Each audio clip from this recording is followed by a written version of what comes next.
Welcome to episode 2 on the science of well-being. My name is Jonathan Felix. I'm celebrating 30 years in education. Now, review and repetition are two important strategies we use for learning and for recall. Repeating information can help solidify neural connections in the brain. Ideally, you'll take these ideas, test them out for yourselves. Use them if you find them helpful, reject them if they don't work for you. There is a scope and sequence to this course. Scope and sequence is a course map that outlines the concepts and skills we'll learn and in what order and when. The first idea I want to review with you is this notion that there are levels of intelligence. So at every level of you is this profound intelligence. So at the quantum level, which is the subatomic level, you have leptons and quarks and photons and gluons, and there's the Higgs boson particle. And those subatomic particles go on to form neutrons and protons, and those go on to form atoms. Hydrogen, calcium, phosphorus. Now there's a teacher named Prem Rawat, and he said something that I found super insightful. He said that that human biomass is made up of 6 basic elements: hydrogen, phosphorus, calcium, oxygen, nitrogen, and carbon. And the composition of soil is also made up of those same 6 elements: hydrogen, oxygen, carbon, calcium, phosphorus, nitrogen. I'm a preacher's kid.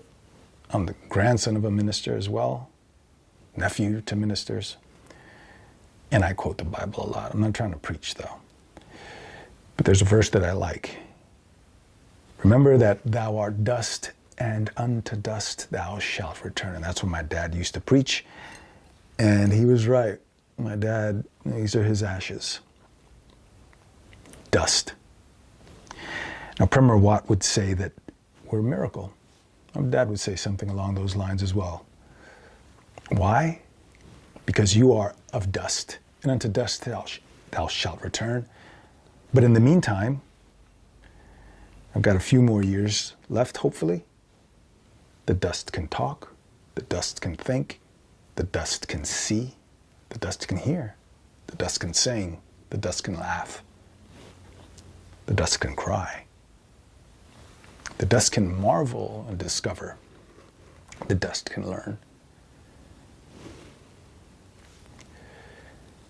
Now those atoms go on to form macromolecules like amino acids, which then go on to form proteins, and there are all sorts of proteins. You have antibodies, you have structural proteins like collagen, you have hormones, you have storage proteins like ferritin, iron.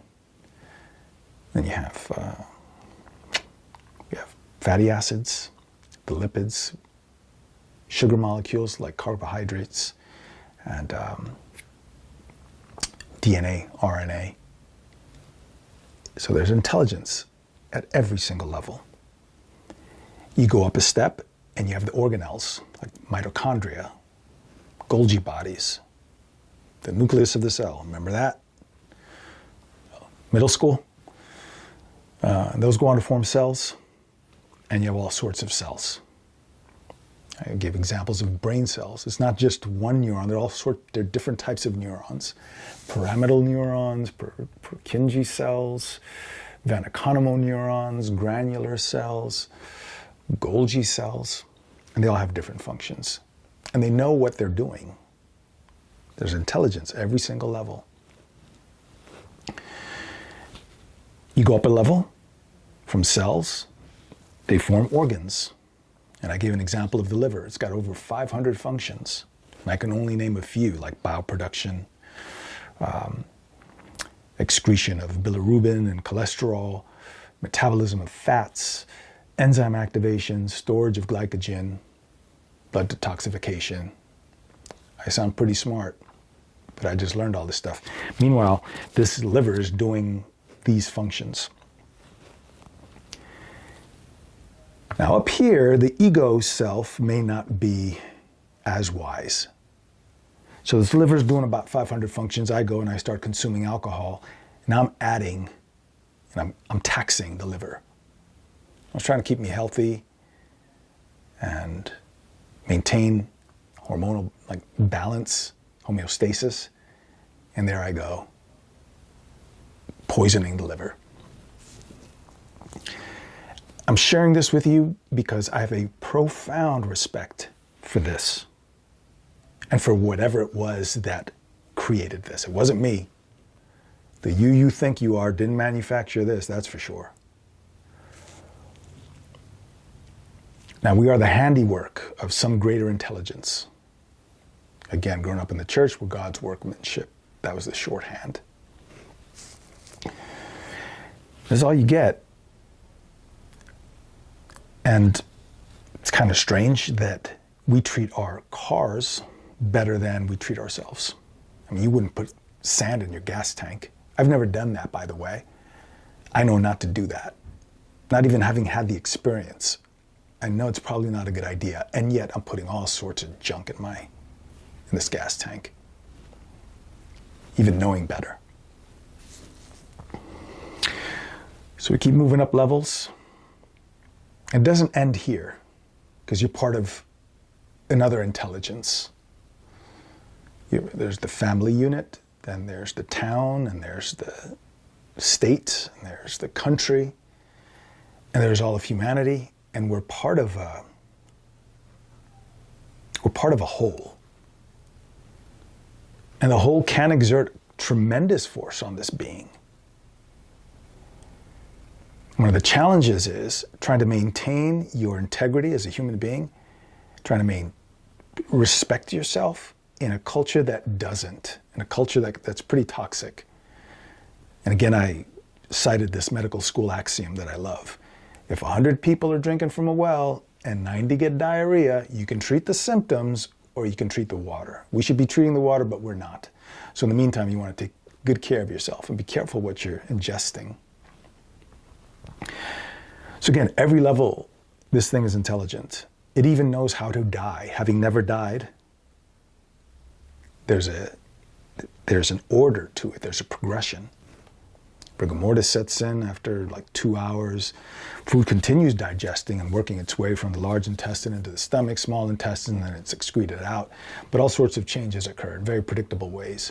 Even as you're dying, there is order.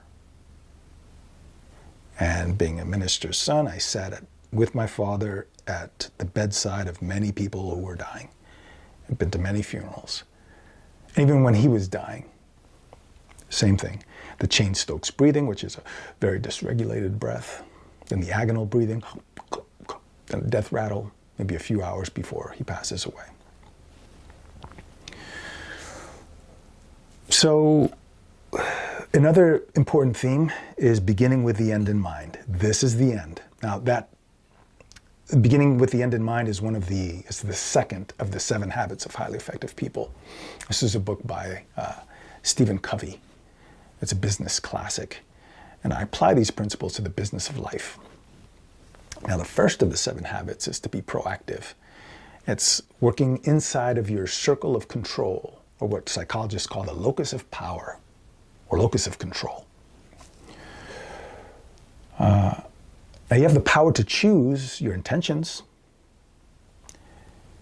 You have the power to choose which thoughts to follow. Now, the mind is secreting thought after thought, moment by moment. Some of these are not even native to you. Some of them may be original. Some of them are good. Some of them are bad. Some of them may be harmful. Some of them are benign. Some are positive. Some are negative.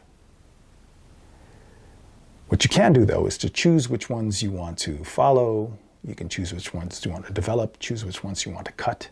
And from this come our words, and our actions follow. So we stay within our circle of control. A local cardiologist named Dr. Mike Rocha, he invited me to join this wellness initiative that he was spearheading. His intention was to promote health, not just managing diseases. 80% of the patients he was seeing had conditions that were preventable. And like me, he was frustrated. He worked within the medical establishment, and I was working within the educational establishment. And both of these institutions, which are in the best position to affect real cultural change and societal change, have abdicated their roles to managers and lawyers and lobbyists and politicians. I served in the military and I worked in the pharmacy, and I was I was downstream. So you go in to see the doctor, you tell him the symptoms, he writes a prescription, I get the prescription, I fill the prescription, and then I read off the contraindications. So I say things like, take 2 of these with meals. This thing may cause dizziness, headaches, nausea, fever, and then you're gonna have to take these pills to address the symptoms caused by the first medication, and maybe another set of pills to balance this out. So we're trying to balance things through chemistry, and sometimes that works. Sometimes that's the first line, but oftentimes it shouldn't be the first line. You should attend to the basics. Now, the problem with the medical establishment as it exists today is that Dr. Roach is not going to be, he can't bill the insurance company for prescribing zone 2 cardio 3 days a week for 30 minutes a day. There's another problem, and that is with us. We need to own our choices. In their book, Immunity to Change, they reported on a study where researchers found that when doctors tell heart patients that they're going to die if they don't change their habits, only 1 in 7 will be able to follow through successfully. 1 in 7. My father was one of those 6 out of 7. You have these photos. When he was 19, he was healthy. By the time I came along, when he was in his 30s, he was diagnosed with diabetes. And I remember going with him to the doctor, and I'm only 7, 8 maybe. And I knew this was serious. So when we got home, he's eating a bag of candy. And I snatched the bag of candy away. I said, "Dad, you can't eat that." The doctor said, "You can't eat this." And he snatched it back, told me I'm a grown man, I can't tell me what to do. And so that was one of my first lessons. There's free will, and you can't tell people what to do. Now sometimes, this is an aside, sometimes when I'm giving this talk, I might mention the candy. I'm not going to do that here because companies can sue for damages if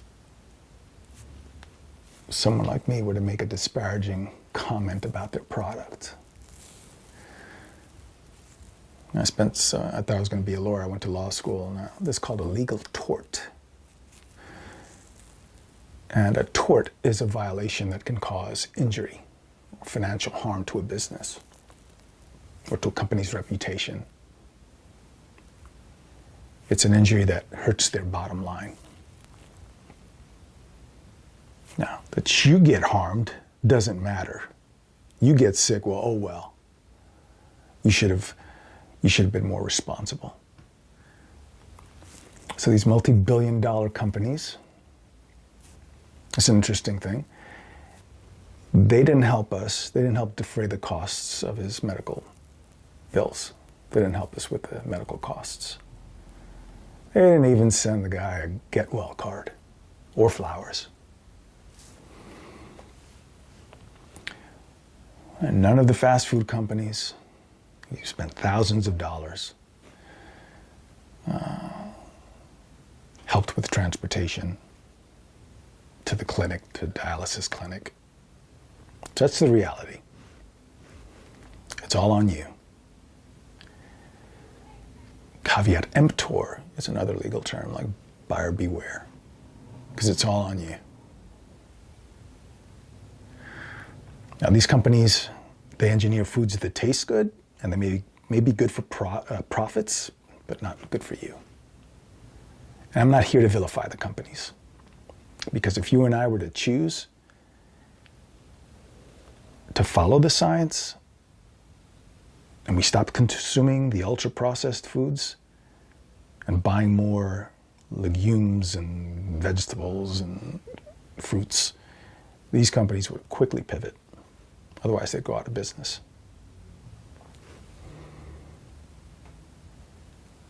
And that's why I think it's really important to share this message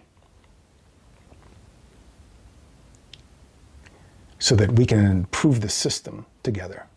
One guy like me, I'm a nobody. I can't even mention some of these companies' names because they destroy me financially. They have the power. I just have a little camera, some stories, and some research to share with you. But you choose. Like my father, even if the government were to, we have all these wonderful policies that people want to put in place, my father would still probably buy the junk food. So it's up to us. We have to make the choice.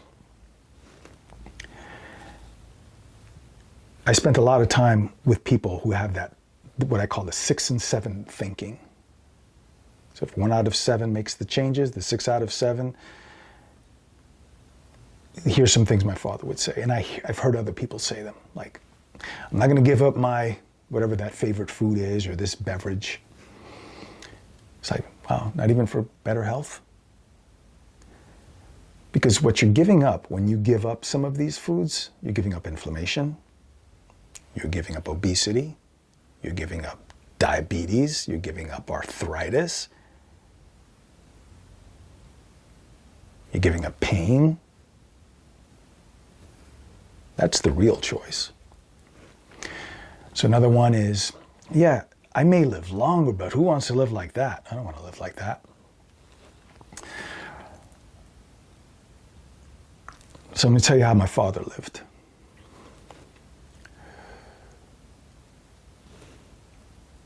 At 30, he was diagnosed with diabetes. At 40, he started to take insulin. Now, at 30, he had the opportunity to make those changes, and he didn't. Now, when I share this story with friends, I had 2 friends that were pre-diabetic. One was a father of 5, and his sugar levels were so high, he became temporarily blind. So he goes to the doctor, and they tell him, hey, your sugar levels, like, I'm surprised you didn't go into a coma. He's a father of 5, and that shook him enough to say, okay, we got to make a change. He talked with his wife, and I asked him, like, hey, how'd you do it? I want you to tell me everything you did so I can share your story. Like, it must have been very difficult. Like, I wanted to know those first few weeks, what caused the change. And you have to have something, there has to be something that means more to you than the pizza and the cookies and the donuts. And for him, it was his kids. Another friend, same thing. Pre-diabetic, that shook him, and he changed. That's the 1 in 7. Now he's doing triathlons. I'm really proud of him. So my father started taking insulin in his 40s. Now there's something else that I think is really interesting here, and I see this a lot, because he's a minister. And several times a year, people would come up and they'd give a testimony about some miraculous healing that God had done. There's one thing I learned: Jesus is not going to change your HbA1c levels. That's on you. Now, God may send a doctor or a clinician, a pamphlet. Maybe you get hear talk like this. Maybe that's enough. But that miracle, that what I call magical thinking, that's not going to change those levels to where they should be. So his kidneys failed in his 50s. He went to dialysis. Then he started to make some changes, but by this point, it's too late. Now, diabetes it's a merciless disease. It won't kill you outright. I think if I had a choice between diabetes and a heart attack, I'd just choose a heart attack. Walking down the street, that's it. Diabetes just like tortures you, pecks away at you. So And it's also a progression. So first he lost his kidneys, then he lost circulation to his feet, so his toes were amputated, then his feet, then his legs. He suffered several strokes. He was partially blind, wheelchair bound for his final years. He lost his ability to speak. He lost his sight. He had another stroke, and we brought him home to hospice where he died on New Year's Eve, 2007. That was 15 years ago. So, you're not living life. I hear that a lot. Well, I don't want to. What's the point of living if you can't enjoy this and that? He could have had 30 more years of quality life. He's got a brother who's 95. So he's been in this ashes for the last 15 years. Oh, and I would love to. I wish he were here. Could have celebrated Christmas with him. He could have gotten to know his grandkids. He was very wise. This was a mistake, but in other areas, he would have given me great guidance when I needed it. And I miss him. So here's something for those of you who are Christian and you're playing around with this magical thinking. Got some verses for you. In the New Testament, Apostle Paul, know ye not that ye are the temple of God, and the Spirit of God dwelleth in you, and ye are not your own? And he warns us, if any man defile the temple of God, him shall God destroy. For the temple of God is holy, which temple ye are. Many defile this temple with alcohol, with drugs, toxins, junk food, stressful living. And many are destroyed thereby, not because God's being spiteful, but because their laws. There's another verse that I love from the book of Psalms. Oh, how I love your law. And not just the law, but the law of physics, the law of biology, the laws of science. I meditate on it all day long. Your commands are always with me and make me wiser than my enemies. I have more insight than all of my teachers, for I meditate on your statutes. And I study physiology and do the research. I just modified that verse a little bit. Now, I've probably offended 6 out of 7 of you who think this way. But wait, there's more. Because some of you are in positions of leadership. And you have an obligation. Straight up. You have an obligation, you have a responsibility to the flock. And yes, I get it, this body's corruptible, but many a wise teacher has paid the price for foolishly neglecting the health of this body. We can contemplate its repulsiveness and be good custodians of the gifts we were given. We're God's workmanship. Yes, this is corruptible, and it's going to fail us someday, but it's also the only vehicle we have, and it's very durable and very tough. And attachment is problematic, I get that, but it would be wise to be good custodians of this. If my father knew the consequences, he would have changed. There's another teacher that I like named Rohn, who says, failure is subtle. You're not going to get diabetes after eating candies for a day. Guy's eating chocolates for a month. He says, look how fit I am. He's faked out. Failure is subtle. It's not going to come, you're not going to get sick after one day or 1 week or a year. You might even go a decade and be okay, but it'll catch up to you sooner or later. So there are costs to this way of thinking. You may not be the one assuming the costs for your decisions, maybe other people. Now in my case, I was living in Japan, I was teaching, and after my assignment was complete, I went back home, and I had 2 job offers.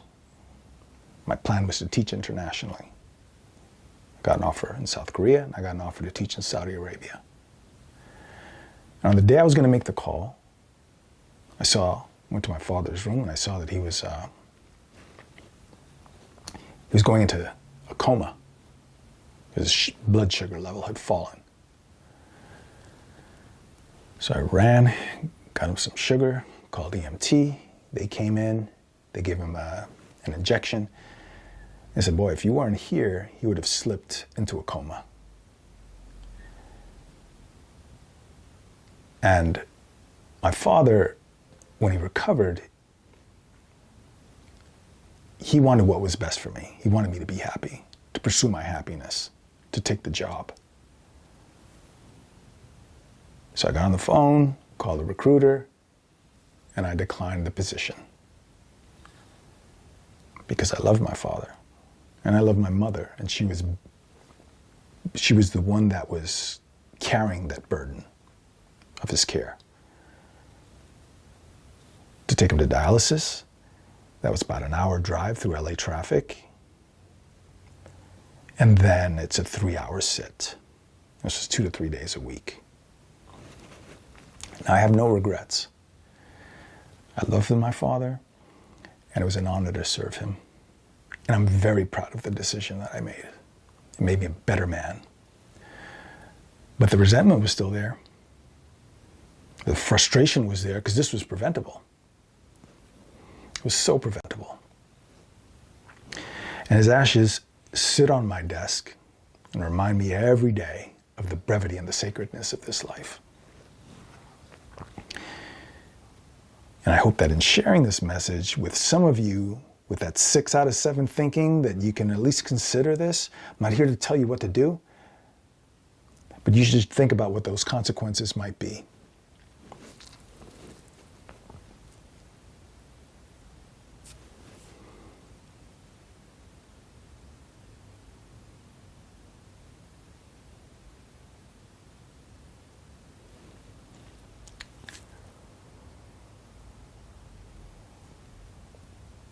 Someone's going to pay for this. It could be a child, a partner, a spouse, a best friend, or the taxpayer. Somebody's going to pay for it. So if you're not doing this out of respect for yourself, you might want to do it for someone else's benefit.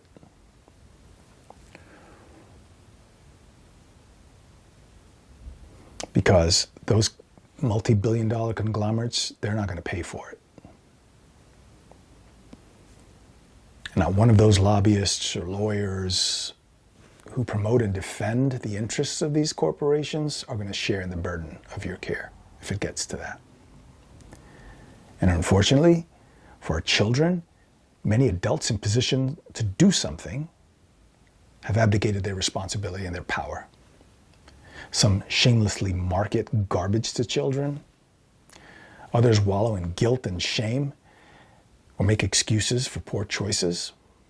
Many educators approach nutrition as if they feared offending some multinational conglomerate or burden caregiver or hurt caregivers' feelings with facts. As an educator, I compromise my integrity and my power when I withhold truth.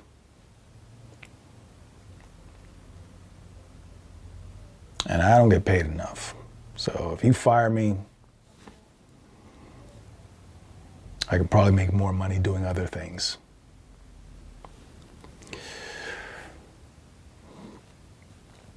So we live in a time where the consumer has got to be informed and self-advocate. Even a 12-year-old girl diagnosed as pre-diabetic. Such are the norms of the times.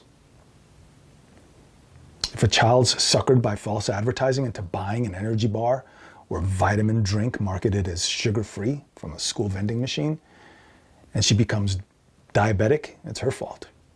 Or we blame her parents. We don't examine public policy or the educational curriculum or misleading ads that affect consumers' perceptions or corporate complicity or willful cultural ignorance. It's on you. And I'm not going to wait for society to change. I have the power right now to make certain choices. And disgust is sometimes considered a negative emotion, but it can be transformative and promote action. We can leverage these negative emotions to sustain our motivation and to change. When I talk to kids like this, they get it. And look, these companies, they just want you to pull money out your pocket and to buy. I don't care about you. That's a fact. They don't care about you. So it's better to educate ourselves than to trust in the goodwill or in the integrity of an advertiser, or the goodwill and integrity of a marketer, or the moral code of some elected official or CEO. A marketer can deceive me with clever packaging, but in the end, the body keeps score. A good book with that title. Now, the pancreas, the liver, the gut microbiota, the cells and the molecules, they don't respond to clever ads, but to the chemical compositions of the foods that we're eating. Now, teaching what matters is my tagline, and you matter. Your health matters, hopefully to you. So I don't know you. And I'm not going to be sitting by your bedside when you get sick. Now, there are other anecdotes. There's another one that my father would say, or that I'd hear sometimes, like, my uncle, he was 89 and he smoked 2 packs of cigarettes a day and he drank whiskey and all this stuff. Sloppy thinking. Your uncle was a statistical outlier. To give an analogy, imagine a 10-story building and there's a fire. You get people jumping out of first floor, second floor window, third floor window, fourth floor windows, 5th, 6th, 7th, 8th, 9th, 10th. You probably have this distribution curve. A few people may jump out of a window. You may have 1 or 2 that emerge unscathed. You have a whole bunch of people who are injured, and at the other end, you may have some people that are going to die. Your uncle is one of those statistical outliers. He's one of those 1 or 2 that, for whatever reason, emerged unscathed. But statistically, most of us are very likely to get sick. And it's this kind of sloppy thinking. I call it junk logic, junky thoughts. And these are the kind of thoughts that sustain the junk food industry. And sadly, as an educator, like, logic isn't even taught in schools. There are a whole bunch of things that aren't taught in schools, like nutrition. This message, I tried. And I was disciplined for it. Got to follow their curriculum. This is not part of the curriculum. This is why I teach this way. Where I'm free to say what I want. There's another important point. This comes from another teacher, Maull. He calls it radical responsibility. And we want to live above the line. We want to live responsibly. Now, response-able, another great teacher, Marshall Rosenberg, he breaks down responsible, able to respond. I can't control what other people do or say or think. I'm not responsible for them. I'm only responsible for myself. And I work within my circle of influence, that locus of control. I'm accountable to myself. Below the line thinking is blaming and excuses and criticism and resentment and self-righteousness and so on. So the message, don't cede the responsibility for your health over to anyone, not to me, not to a system, not to a clinician, a grocer, a marketer, a teacher, an expert, or anyone else. Doctors are great consultants, but as of this recording, clinicians are not incentivized to address root causes. And you need to commit to your learning and your growth, and that takes resolve and discipline. And don't hope to feel equanimous. Don't pray to feel better. Be proactive. That's habit number 1 of the 7 habits of highly effective people. And interestingly, to give you some words of encouragement, what we call tenacity or will, there's a region of the brain called the anterior mid-cingulate cortex. that's activated whenever, one, there's a challenge, and two, there's some resistance to taking on that challenge. So intentionally doing things that you don't want to do, things that suck, like eating right or exercising, that increases the volume of that anterior mid-cingulate cortex, and it strengthens those underlying networks. There's another part of the brain called the basal ganglia that mediates, they call it the go, no-go brain. And in this course, what we're going to do is learn to say go to those things we know to say go to, and no-go to those things we know to say no-go to. So things to say go to would be things like nutrition, sleep, exercise. Those are the top three. Social connection is another big one. Things to say no-go to: screen time, excessive screen time, smoking, alcohol, drugs. Another interesting fact, when I'm mentioning these parts of the brain, it's part of the course, because I want you to learn them. You don't have to learn the names, but at least understand that there are these hubs. And you want your brain to be as robust as possible. Because what we're trying to do is what are called rewirements, wire the brain so that you can do this. It becomes habit. You develop good habits. Not so easy.